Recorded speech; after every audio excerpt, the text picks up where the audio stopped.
If you're following me home one day, you can probably tell the kind of day I've had. And you can tell the kind of day I've had because there's this little store that is just getting off the highway coming to my house. And on the days when things have gone well, when I'm excited to get home, when I've got some stuff to tell the family, I get off the highway and I breeze by that heading home. But if it's been one of those days, you know those days that you've had where things just hadn't quite gone the way you thought it should have, when things just didn't work out, and it's been one of those stressful days, oh yeah, I stop off. Yeah. That's my buffering behavior. That's the behavior I do that buffers me. It keeps me away from the emotions that I'm feeling, that I don't want to feel. And that's what we're talking about tonight. You've probably been there. You've probably used some of these mechanisms, some of these behaviors, these buffering behaviors in your life as well.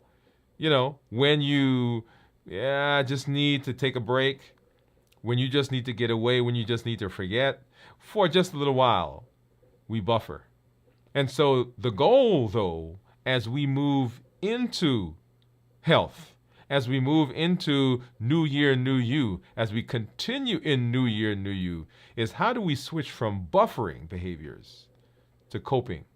And that's what we're talking about tonight here on Dwain Woode MD Live. Hey, if you're new to me, I'm Dr. Dwain Woode. That's Wood with an E. The E stands for endocrinology. Here on the channel, I educate, I empower, and I encourage you to take charge of your health and your life, avoid complications, and go to the next level. And in this year, New You, I'm talking to adults with type 2 diabetes who want to put their diabetes in remission, who want to get off of diabetes medications, who want to reverse, that's right, their diabetes. Welcome to the show. If you're new, also go ahead and put new in the comments, because we'd love to welcome you with a hand clap and some music. And just let you know that we are happy that you're here. If you do have questions, go ahead and drop those in the comments, because we'd love to be able to answer those for you as we move throughout the show, this episode of our show. Welcome, wherever you're joining us from.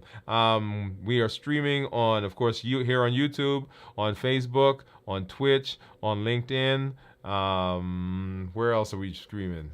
I think that's it. Probably 4 or 5 different places right now. If you know somebody who needs to be here, go ahead and send them the link. Let them know, hey, you got to come over and hang out with us here on Dwain Woode MD Live. Let's hop over and let's say hello to some of our community members that I see out there.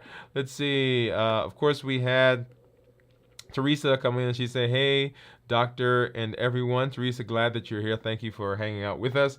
And then I saw Steve and Pamela who were here even before the show started. So thank you guys for joining us as well. Okay. And let me just say this at the beginning of the show. The last couple of shows we've had, our stream has been interrupted. So I apologize for that. If that happens again, we will continue going and then we'll post that stream. I do love the interaction that we have. We've been having some technical issues and we're working on that. But for now, hey, I'm glad that you're here. So if that happens, don't just disregard it. The stream is coming out. We'll keep going and then we'll post that as we get later into the evening. All right. Okay, so as you know how we do, right? So I've got some things that we're going to take a look at. I've got my monitors that are off to the side.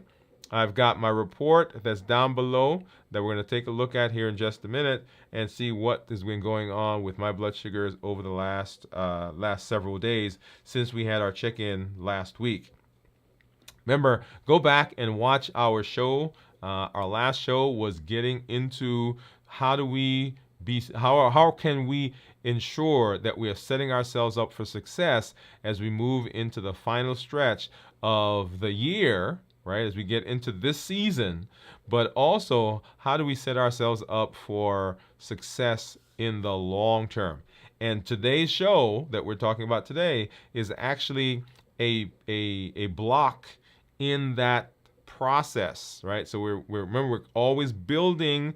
We're trying to build better, more sturdy, more resilient, more flexible, more consistent versions of ourselves. And all the things that we're learning in New Year, New You is in keeping with that theme, because we're setting ourselves up for not just success today, not just success tomorrow, but we're setting ourselves up for long-term success. So make sure you go back and you watch that episode. So let's go ahead and let's take a look at some of my numbers. And you'll see there my blood sugar, my glucose is on the Libre on your screen, and that is my Libre 3, and it says 123.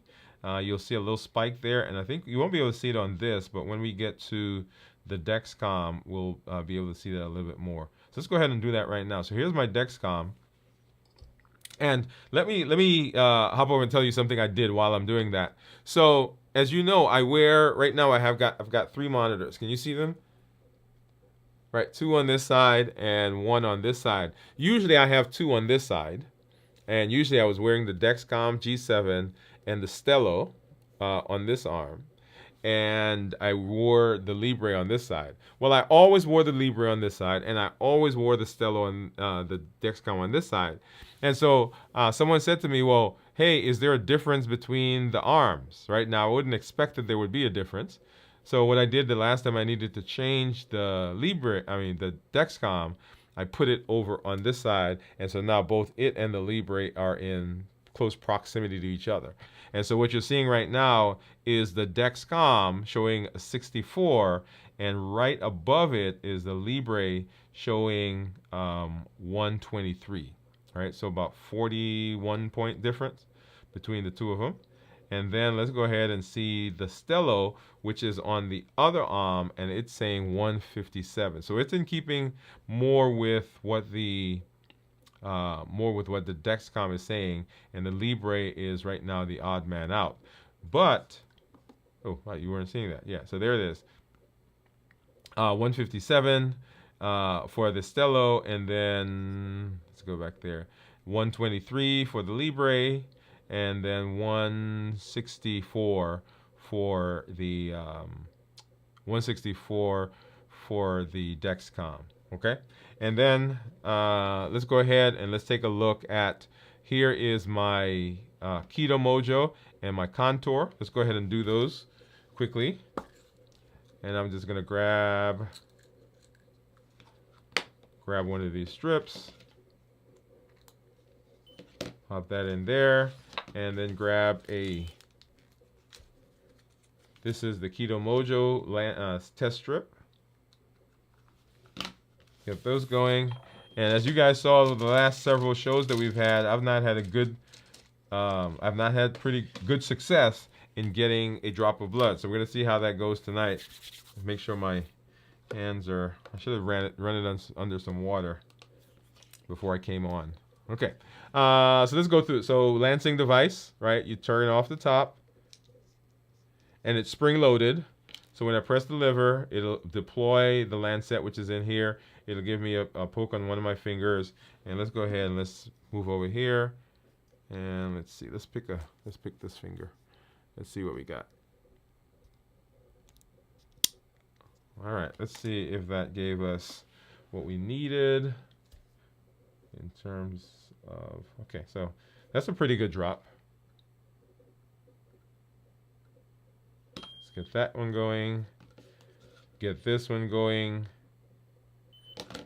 And if you are out there and you're fasting, by the way, go ahead and tell us, are you out of a fast, just came out of fast, going into a fast? And then I'm always interested in knowing, for those of you who are monitoring your ketones, what your ketones are. So Steve, I see you out there. Tell us what your ketones are. All right, so 154 for the Keto Mojo, and then 152. And let's get a ketone strip in there. And let's make sure we still have a good drop of blood. Ah, it looks like it's drying, y'all. Oh, we're gonna see if we can get one on there. Let's see.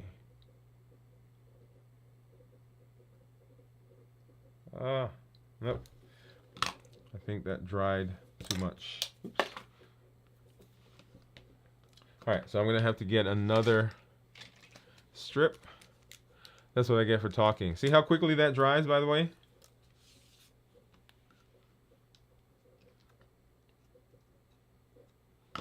All right, so we got that one. I need to get another lancet.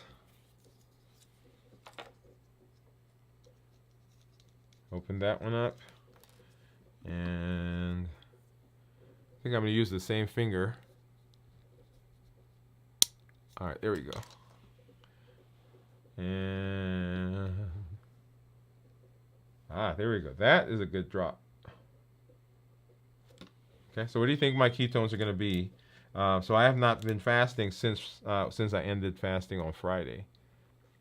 All right, so let's hop back over here. Awesome. All right. Okay, so we're gonna hop over and do our discussion, but let's see. That's Empower Clinical Weight Loss is here. Hey, thanks for hanging out with us. And let's see, we've got day 3 of fast. What? Okay, here's a hand clap for you. Day 3 of fast. And are you Empower? Are you keeping track of ketones? Are you keeping track of ketones? Just drop that in the comments for us. And then if you are, what were your ketones when you most recently checked them? All right. While we and we'll come back, we'll look at that here in a minute. But we're talking about coping or avoiding. Coping or avoiding. Coping or avoiding. Well, when we talk about coping mechanisms, and to give a little backdrop to the whole concept that we are doing tonight, I want to go back and I want to talk about our triggers. Our triggers that we've talked about in terms of our heat model are those things that push us off of our eating plan, push us off of our desire to whatever it is, right? And so in our space, we've been talking about fasting as one of those tools, right? We've been using fasting as a tool. But remember, we did shows on the ketogenic diet. We've done shows on the Mediterranean and paleo and low carb. We've done shows on different methods of fasting. So whatever the eating plan that you have, it counts, right? In terms of things that push us off of it. You may not particularly be on an eating plan, but you are trying to, you're trying to avoid sweets, right? Remember, one of our challenges was that we're not eating anything with added sugar. You may be decided that you wanted to have a meal or create a eating plan that's low in fat or low in whatever it is that you have. Or you may have some dietary restrictions that have nothing to do with what you personally want, but some medical issue is causing that to happen. Okay, let me pop back over here. So we have people who are allergic to peanuts, people who have celiac disease, people who are allergic to wheat and dairy. And so there are all these things that are there. And so you personally may have something that is requiring you to eat in a certain way. Okay, so let's start there. And because there are some things that you are not eating, there are triggers that potentially can push you in a direction to eat something that you say you're not going to eat. Whether that's for a medical reason, a health reason, or you're following along with us, New Year, New You, or you just have decided to be healthy and you're making some changes. Everybody got that so far? So whatever it is, the heat model applies to you, because there are things that you are going to want to eat simply because of habit. If you used to eat them and you now have decided not to eat them, or you used to eat them and then the doctor said, hey, because of a disease process, you can't eat them, whether it's an allergy, or hey, you should avoid them as much as you possibly can, You're still going to want to eat those things because of habit, because you're used to eating them. Other people around you are eating them. There are social cues that will push you to eat them. There are commercials that are there that will trigger you to want to eat them. Habits, emotions. When we get tired and frustrated and bored and on and on and on, then those emotions will push through some of the decisions we've made. I was talking to somebody today in the office, and they were asking me, why is it that some people don't have good success with things like Mounjaro and Ozempic and Wegovy and Zepbound and all of those weight management medications that are out there? Why is it that they don't have success? And so as you begin talking to people, you'll find that a lot of people are not having success. Not all of them. A lot of people are not having success because they're still eating. They're like, well, that doesn't work for me. Everybody, my friend said, my cousin said, my sister said, my mama said, my brother said, everybody says that it works for them. It suppresses their appetite, but it doesn't suppress my appetite. And the answer that we're asking is why? Why is it not suppressing your appetite? What is going on with your appetite? What is stimulating your appetite? What is the thing that is the supercharging your appetite, that desire, that craving, that desire for food is pushing through what the medication does?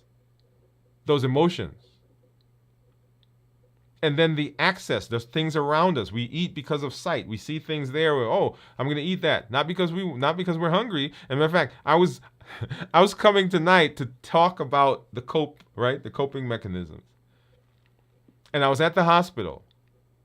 And just as I was preparing to, wrapping up the afternoon, I've got a consult. Well, I got a consult earlier. And then I got another consult. And then I got another consult. And then I got another consult. And I'm thinking, okay, so I've got to go see these consults and then leave early and then get home, get ready for the show and all those things. So all that's going in my mind. So I went down to the hospital to see the consult. And as I was walking to the room to go see one of the patients, I noticed that the cafeteria was open. I'm not hungry, y'all. We just ate lunch like 3 hours ago.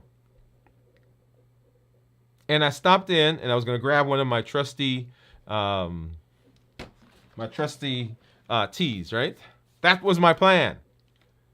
And when I got in there, I saw, hey, wait a minute. They're serving food, okay? And let me see. I'm going to show you. I'm going to come back to this screen and show this to you. Look at this. So look at that. Look right there. All right, see there? 140. And so I said, hey, let me get something to eat. So I got a couple of chicken fingers.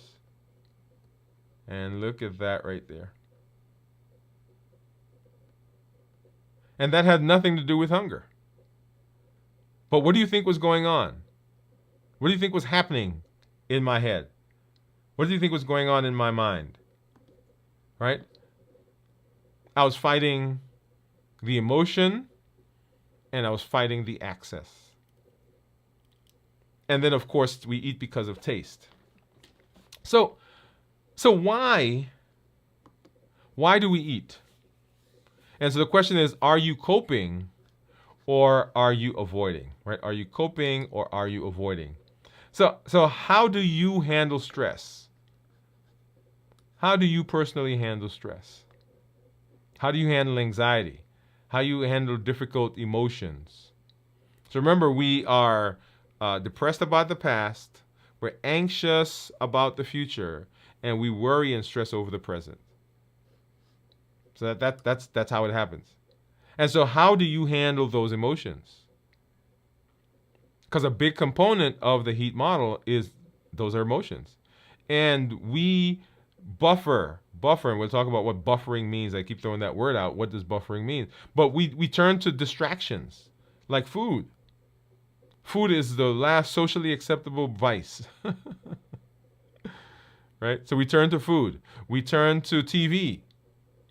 I can't tell you the number of times that I'm trying to get out of my head and I'm trying to, basically veg out, and I'll put something on, or I'll grab my phone and I'll go on and look at something on Netflix. What am I doing? I'm avoiding. So today, I want to explore how do we start coping effectively? So let's talk. So buffering. What are buffering behaviors? Buffering of behaviors are behaviors that help us avoid uncomfortable emotions or stress through distractions. Right? They distract us. So we're not dealing with the emotion. We're not dealing with the thing itself, but we're just taking our mind off of it. Now, one of the things that we'll see is that some buffering behaviors fall into both categories of buffering and also coping, and it all depends on what we're using it, how we're using it, and what our intention is. Right? So examples of buffering behavior, emotional eating. So that's what I did today as I walked by the cafeteria, walked into the cafeteria, got those chicken fingers. Right? Emotional eating. We binge watch. So you get our phone and we just kind of begin scrolling. Or we sit and we watch, a whole series of whatever it is. Those are buffering behaviors. So why do we buffer? Because buffering provides short-term relief from emotional discomfort. We don't like to feel discomfort. And so we use buffering as a way of getting by or getting around that.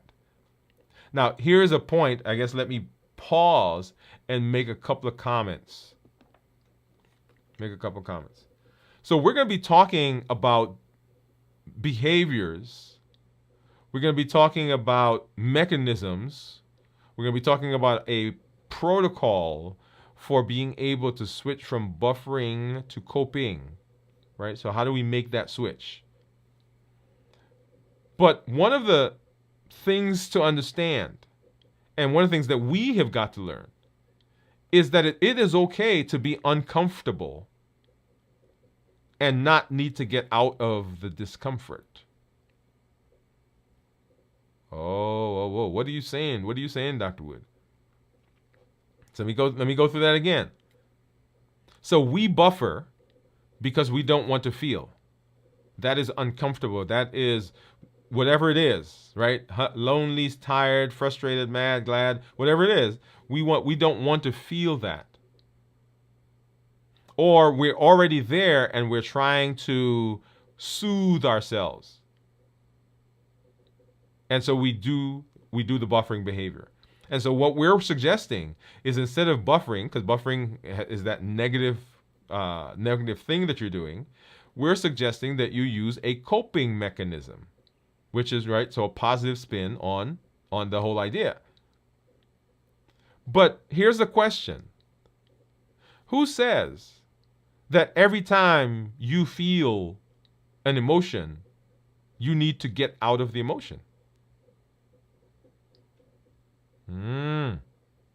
Right? So we've not learned how to cope with emotions, many of us, and I'm throwing myself in that category. But we always are trying to get out of the emotion.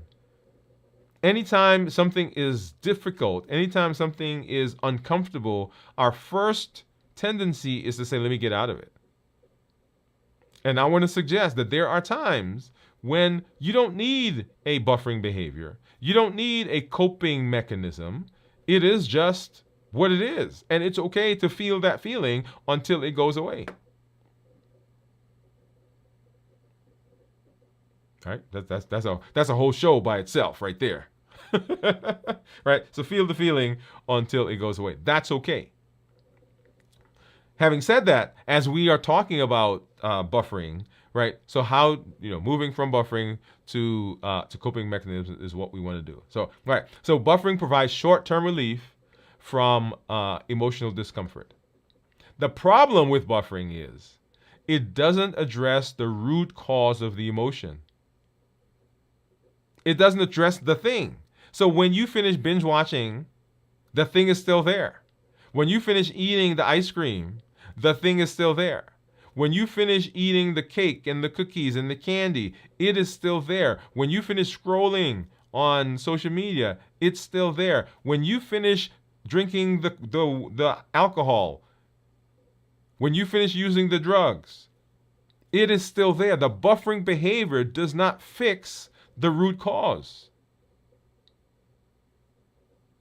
But the buffering behavior can lead to long-term stress and other health problems, right? Because when you finish eating the cookies and the candies and the cake, and the next time you feel that feeling, you're going to go and you're going to eat the cookies, candies, and cake.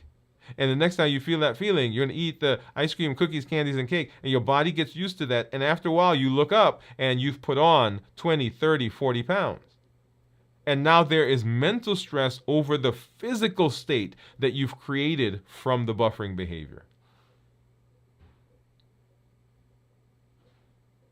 So that is why buffering is a problem. It's not that the buffering is not going to, for that moment, take you away from it. It is. That's why we use it. And it is good at doing that. That's why we use it. And our body remembers that. That's why we use it. But ultimately, it is not a long-term solution for the feeling. It's not a long-term solution for the emotion.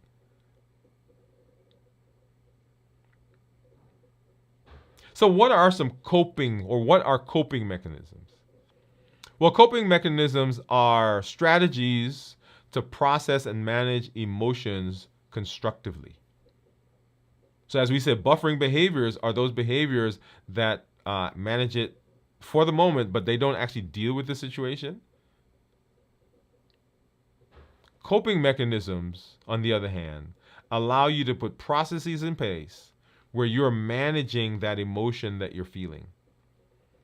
Buffering avoids it. Say, I don't want to think about being mad. I don't want to think about being depressed. I don't want to think about being stressed. I don't want to think about being anxious. I don't want to think about it. Just take it out of my mind.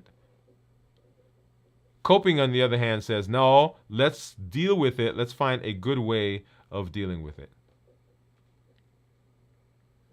Examples of coping mechanism: mindfulness, right? And we've talked about mindfulness in this space. We'll come back and we'll do it again. Journaling is another coping mechanism. Deep breathing exercises.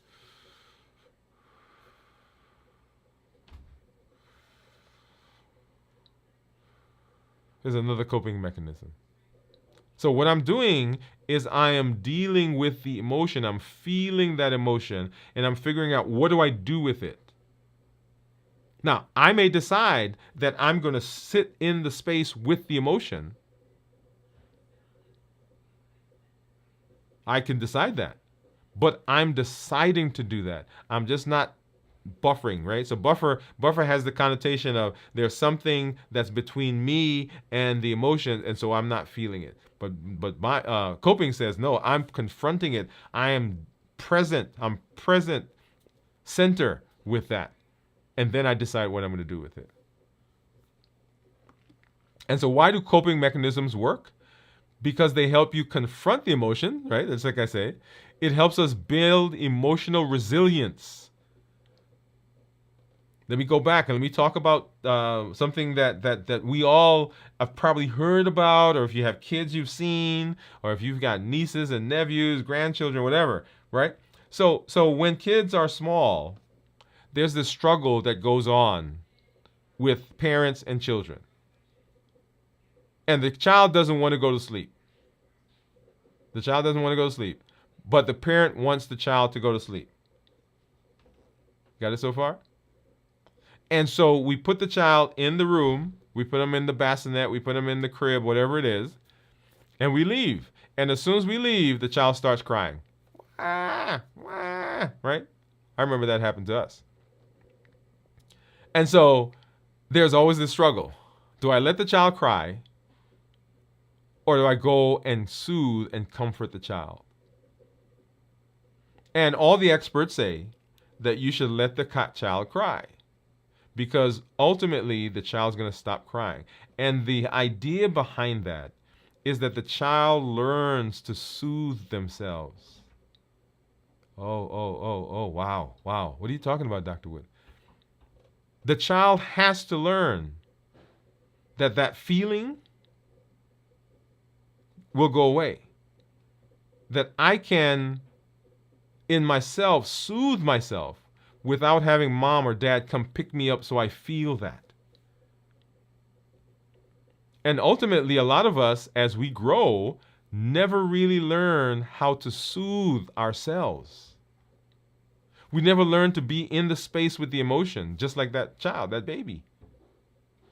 And so we're always looking for something outside of us to soothe us. That's why a lot of times we develop buffering behaviors. But mindfulness, journaling, deep breathing, all those things help us confront and helps us to deal with the emotions. And it helps us to build emotional resilience. That's the point I was making a minute ago, right? So within ourselves, we are resilient. We can bounce into things. Things may not go the way we want, and we can bounce back because we have mechanisms. And we are able to make healthier decisions because the decision is no longer being made. The decision is no longer being made to avoid the emotion. Right? Because that can be a buffering behavior. Well, I'm not going to make that decision because I don't like the emotion that's going to come for it.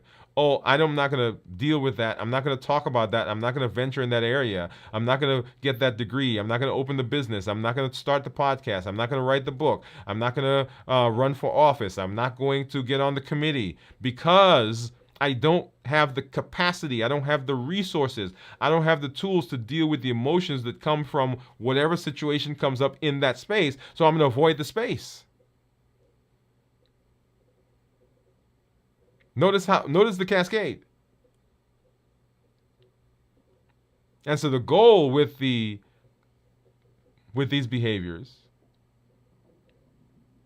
with these mechanisms, I guess I should say, the goal is to shift from buffering to coping for long-term well-being. Because remember, we're all about the new us, new year, new you, new year, new me, new year, new us.